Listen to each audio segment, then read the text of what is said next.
yordam haydovchisi bo'lish oddiy haydovchilikdan nimasi bilan farq qiladi? Juda og'ir tez yordam haydovchisi bo'lish. Oydod, buncha og'ir bu. Ichida qanaqa dorilar bor? Sumkamizda birinchi yordam uchun 60 xildan ko'p dorilar bor. Tez tibbiy yordam xodimlari tez kelishadimi? Ha, tez kelishadi. Birpasda kelishadi. Salomatlik manzillari ko'rsatuvining navbatdagi soni tez tibbiy yordam markazi faoliyati haqida bo'ladi. Demak, ketdik.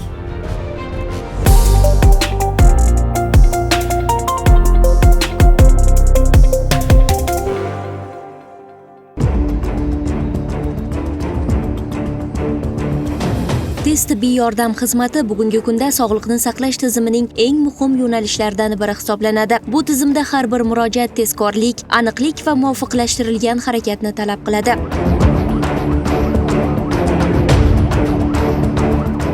Statistika ma'lumotlariga ko'ra, faqat Toshkent shahrining o'zida bir sutkada 4000 ga yaqin chaqiruv qabul qilinadi. Respublika bo'yicha esa bu ko'rsatkich 40 mingga yaqinlashadi. Bu esa tizim qamrovi va aholiga ko'rsatilayotgan xizmat hajmi tobora kengayib borayotganini anglatadi.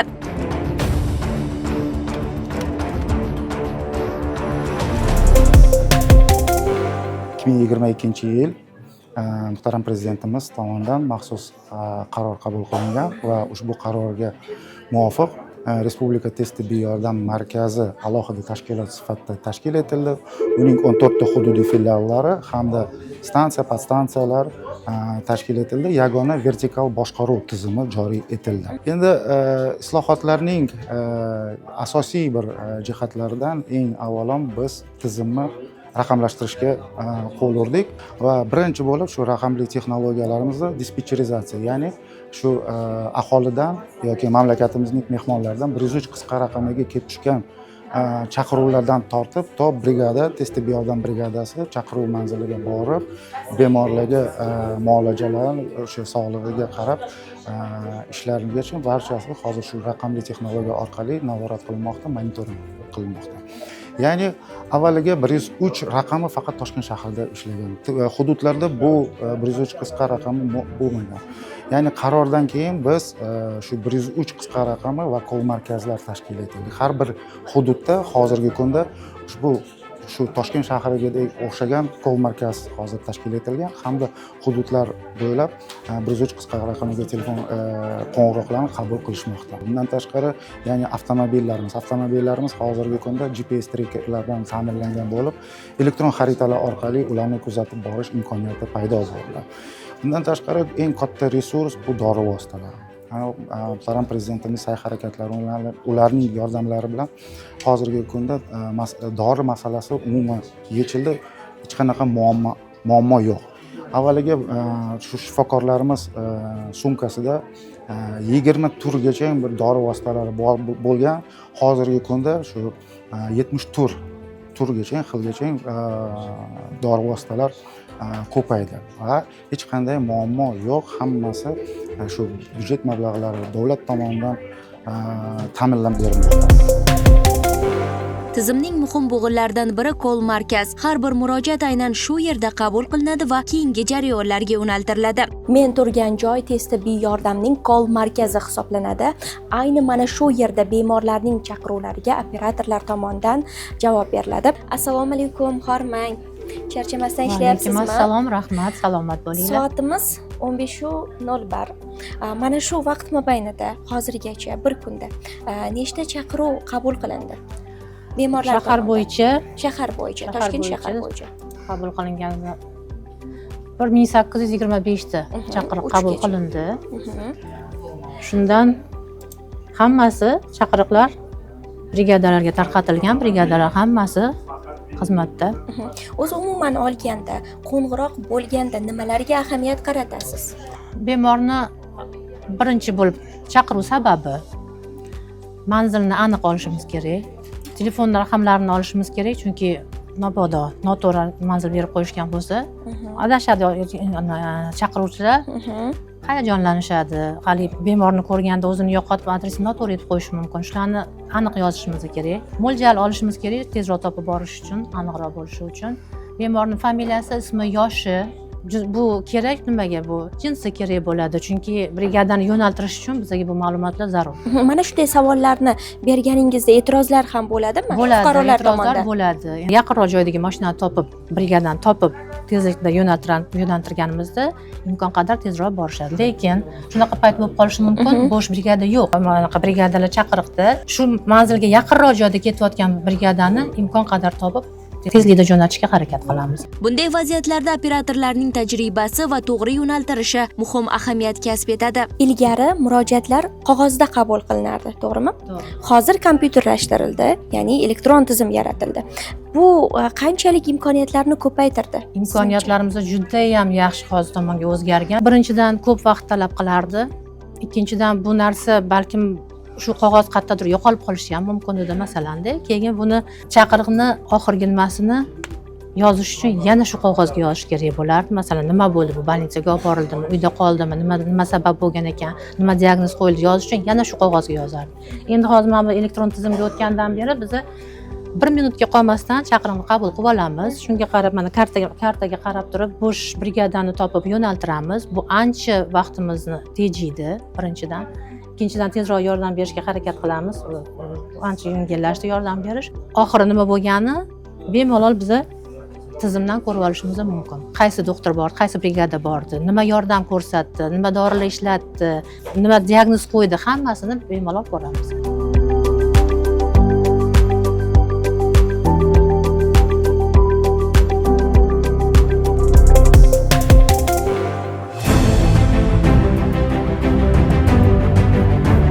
Tibbiy yordam tizimida haydovchilar alohida o'rin tutadi. Ularning tezkor va mas'uliyatli faoliyati brigadaning manzilga o'z vaqtida yetib borishi uchun muhim.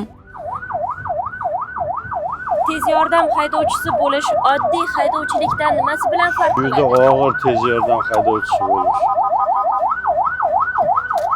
Ko'ryapsiz, shahar ichida ko'ryapsizman, davlat xodimlarini o'zlari qo'yib yuborishyapti bizani. Avvalambor mana shu GAI xodimlarining hammasiga mindan bir rahmatimizni aytamiz. Bizga shunaqa og'ir paytlarda juda yordam beradi bizga. Shaharda transport vositasini boshqarish polniy xavfsizligi ta'minlagan paytda o'tish kerak. Hozir ko'rdingiz, qizil chiroqda o'tib keldim Chorrag'adan. Buni shaharda harakat xavfsizligini to'liq ta'minlagan holda o'tmasangiz o'ta olmaysiz birinchidan. Shaharda lekin transport ko'pligidan bu ta'minlash juda qiyin. Shuning uchun shahar tez yordamiga ko'proq ishlagan 3 yil 5 yildan staji ko'p haydovchilar, avtobus haydovchilari, shunaqa professional haydovchilarni oladi bizga ishga. Hamma ham haydovchilikni bitirib men skoriga kiraman, ishga kiraman deb kelganlar hammasini o'rmaydi. Suhbatdoshimiz 29 yildan buyon tez tibbiy yordam xizmatida haydovchi bo'lib ishlab kelmoqda. U shu yillar davomida minglab chaqiruvlarda ishtirok etgan. Shoshilinch vaziyatlar, tungi chaqiruvlar, murakkab manzillar uning kundalik ish faoliyatining bir qismi. Eng esda qolgan chaqiruvlaringizdan birini aytib bera olasizmi? Высотный travmadan tomdan tushib ketgan 28-30 yashar yigit. Bitta kontrolga chaqirishgan, bizdan 8-postdan xodimlari biz borganimizda ular kasalni olib chiqib qo'yishgan ekan. Lekin shifokor bilan feldsherkalar juda katta yordam berishdi. Endi mana bu yerdan o'ylab ko'ring, soat 6:30-7 da borganmiz o'sha zaifga 6 necha minut o'tganda ham tushgan. Qish payti kakras sovuq kun. Lekin baribir bemor saqlab qololmadik. Haydovchining aytishicha, bu kasbda eng muhim narsa vaqtni yutish. Chunki tez yordam mashinasi rolida o'tirgan inson har safar kimningdir hayoti uchun yo'lga chiqadi. Bir kun davomida o'rtacha nechta chaqiruvga chiqasizlar? Bizning brigadamizda shahar tez tibbiy yordam reanimatsiya bo'limi bo'lgani uchun bizni o'zimizni bo'limimizda 4 ta reanimatsiya mashinasi bor. Har doim har xil tushadi bu. Boshqa shahar tumanlaridagi brigadalar chaqiradigan bo'lsa, asosan o'shalarga yordamga boramiz. Keyin o'zimiz asosiy zaifkalarimiz og'ir kardiya brigada kerak bo'lgan joyga boramiz. Bir xil payt 8 ta, bir xil payt 10 ta, bir xil payt 6 ta bo'lib qoladi. Uni Necha yildan buyon ishlaysiz mana shu yo'nalishda? 29 yil bo'ldi ishlayotgan. Qoidabuzarligida Adda-Tepaga tushgan mashinalarga ko'p borganmiz. Keyin bizda ruscha aytganda высотный travma deydi, tepadan tushib ketganlar bo'lgan ko'p shunaqa. Mana bir ikkitasida o'lim holatlari ham bo'lgan. Borganmiz, birinchi yordam ko'rsatganmiz. Bu baribir iloji bo'lmagandi. Shu qutqarib qolgan paytlarimiz juda ko'p bo'lgan, lekin unaqasi. Hamma holatlarda ham fuqarolar tomonidan yaxshi qabul qilinavermaydi-da. Ba'zida mana kech qolib keldingiz degan gaplar ham eshitiladi, to'g'rimi? Shunaqa holatlarda qanaqa yo'l tutasizlar? Shunaqa holatlar, bunaqa paytda og'ir vazn bo'lmasangiz xalq bilan ishlash juda qiyin bu ko'pchilikning ichida. Harakat bo'ladi, voqliroq boraylik deb, lekin sharoit, taqdir taqozosi bilan mana shu xonadonlarning o'zida nechta mashina, mana hozir chetda turibdimi? Mana bilan yopib qo'ygan, ertaga kechqurun keladigan bo'lsangiz bu yerga mashina qo'yiladi, yo'lda bekiladi, mana razvolut qilishga ham joy yo'q mana shu o'zida. Brigada tarkibidagi shifokorlar esa har bir chaqiruvda tezkor va aniq tibbiy yordam ko'rsatadi. Biz hozir juda ham katta tezlikda bemorni chaqiruvga ketyapmiz. Keling, mana shu fursatdan foydalanib sizga bir ikkita savollarim bor. Mashinani ichida birinchi tez tibbiy yordam ko'rsatish uchun barcha asbob-uskunalar yetarlimi? Mashinamizda barcha asbob-uskunalar yetarli. Birinchi yordam uchun kardiomonitorimiz bor, defibrillatori bor, kislorodlarimiz bor. Ba'zan bilamiz, bemorning hayoti yo'lda ham hal bo'lib qoladi-da. Mana shunday holatlar bo'lganmi hech faoliyatingiz davomida? Faoliyatim davomida og'ir kasallar ko'p uchraydi. Kerakli muolajalar qilib, yordamlar berib, yetkazib olishga harakat qilamiz. Mashinalar ko'p, probkalar bo'ladi. Harakat qilamiz tez yetib borishga. Shunda bemorning uyidagilari jahllik qilishi mumkin. Stress tashib, ba'zi holatda shunaqa bo'ladi. Shunda ham indamasdan birinchi yordam ko'rsatib, qo'limizdan kelgan yordamlar ko'rsatib, keyin bemorni uydagilarga tushuntiramiz. Ular keyin tushunadi hamma sharoitni. Og'ir kasal deb chaqirishadi ba'zi holatlarda, lekin borib ko'rganingizda unday chiqmaydi. Mana shunday holatlar ham bo'lganmi? Va unday insonlarga nima degan bo'lardingiz? Ko'p unday holat uchraydi. Bunaqa chaqiruvlarga iloji bo'lsa aytardim, sizlardan ham og'irroq kasal bo'lib qolishi mumkin. Ularga kechikib borib qolishimiz mumkin. Shuning uchun iloji bo'lsa unaqa hazillashmasdan chaqirmasin. Voy, dod buncha og'ir bu. Ichida qanaqa dorilar bor? Necha turdagi dori vositalar bor? Sumkamizda birinchi yordam uchun 60 xildan ko'p dorilar bor. Asosan yurakka, qon bosimiga, shamollash, isitma chiqarilganda hammasi dorilar bor. Kerakli muolaja uchun dorilar bor.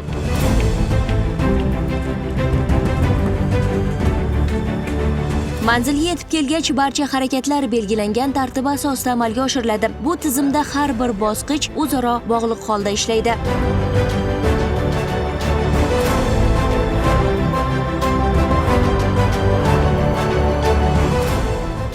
Tez tibbiy yordam xodimlari tez kelishadimi?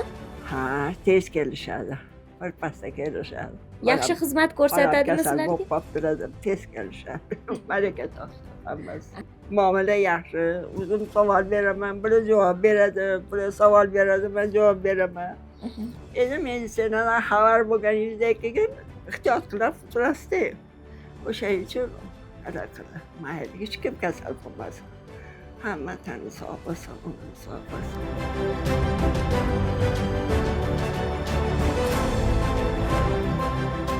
Tez tibbiy yordam xizmati bugun keng qamrovda ishlamoqda. Raqamlar ortida esa oddiy statistika emas, inson taqdiri turibdi. Shu sabab bu tizimning samarali ishlashi faqat mutaxassislarga emas, balki jamiyatdagi har birimizga bog'liq. Bir qarashda oddiy ko'ringan harakat, yo'l berish, to'g'ri murojaat qilish, vaziyatni aniq tushuntirish kimningdir hayotini saqlab qolishga xizmat qilishi mumkin.